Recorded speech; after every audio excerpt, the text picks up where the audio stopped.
예언자이보 마네가 화제에 오르고 있다. 마네는 지난 리버풀과 맨유전이 끝나고 대승의 쉰이나 특유의 락앤롤 모드로 싱글 번글하던 클롭 감독이 내민 손을 못 본 듯 매몰차게 생까고 돌아섰다. 마네의 돌발 행동에 미처 내민 손을 거두지 못하고 얼음이 된 클롭의 모습은 웃기면서도 뭔가 안쓰러울 정도로 어색했는데, 이 장면으로 인해 마네의 감독에 대한 리스펙트가 부족하다며 마이클 오원과 팬들이 비난의 화살을 퍼붓고 있다. 다 알다시피 마네는 지난 시즌까지 살라와 팀 내에서 앞서거니 뒤서거니 경쟁하며 17골을 넣었다. 지난 몇 년간 손흥민보다도 한 단계 위의 선수로 평가받으며 EPL 최고의 왼쪽 윙포워드로 확고한 자리를 차지하고 있었는데, 올 시즌 코로나와 부상 등으로 시즌 초반 출전하지 못해 컨디션에 난조를 겪었다. 자연히 예전과 같은 번뜩거림을 보여주지 못했고 골도 7골에 그치고 있다. 이번 맨유전과 같은 중요 경기에도 예전 같다면 묻지마 선발이었겠으나 선발은 포르투갈 출신의 디구오 조타였고 후반 17분을 남기고 들어가 이렇다 할 활약을 하지 못하고 경기를 끝냈다. 더군다나 클롭 감독이 경기 후 인터뷰에서 몇 가지 변화를 가지고 왔다고 말한 걸로 미루어 보건대 원래 선발은 마네였으나 경기를 앞두고 조타로 전격 교체된 듯하다. 이런 이유로 마네가 자신의 저조한 경기력과 맞물려 클롭에게 공개적인 불만을 표출한 것으로 보인다.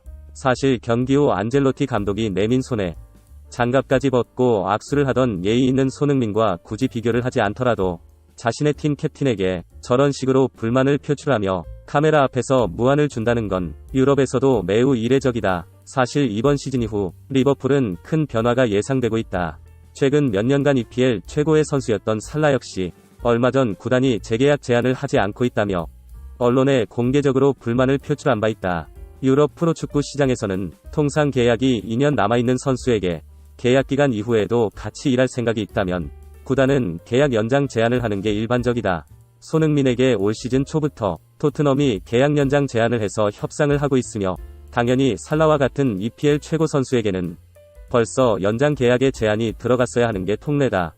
하지만 아직까지 계약 제안을 하지 않아 살라의 입에서 공개적으로 불만이 나올 정도로 구단이 방치하고 있다는 건 리버풀이 살라와 계약 연장의 의사가 없다고 봐도 큰 무리가 없을 것이다.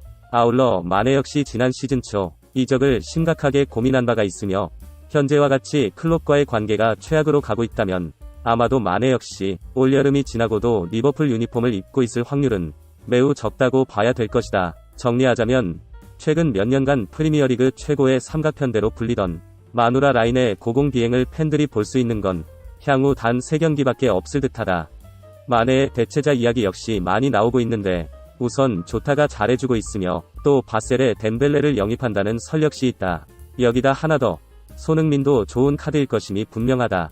마네의 존재로 손흥민이 리버풀에 들어갈 자리가 없을 것이라는 게 정설이었으나 대대적인 팀 개편으로 마네가 떠난다면 현재 왼쪽 윙어로 손흥민만한 스탯을 보여주고 있으며 최절정기에 올라와 있는 선수는 없다. 아울러 클롭 감독은 양봉업자 시절부터 손흥민에게 많이 당해왔고 손흥민 군대 문제를 농담으로 꺼낼 만큼 손흥민에 대해 매우 잘 아는 감독이다. 또 손흥민의 새 에이전시 CAA는 그 기반을 미국에 두고 있는 세계 최대의 스타 마케팅 에이전시 중 하나이며 리버풀 구단주 역시 미국인 헨리로 보스턴의 미디어 그룹을 소유하고 있어 서로 밀접한 라인을 형성하고 있을 것으로 보인다. 최근 성장의 한계와 코로나까지 덮쳐 레알의 페레스 회장이 토로한 대로 유럽 축구 시장은 이미 포화를 넘어 좌초의 직연까지 이르고 있다. 이런 상황에서 지난번 JP모건이 주도한 슈퍼리그 창설 등 스포츠 마케팅의 도사들인 미국 자본이 본격적으로 호시탐탐 유럽 축구 시장을 노리고 있으며, 아시아 마케팅은 이제 유럽 축구에 있어 선택이 아닌 파산을 막을 유일한 출구 중 하나가 되어가고 있다.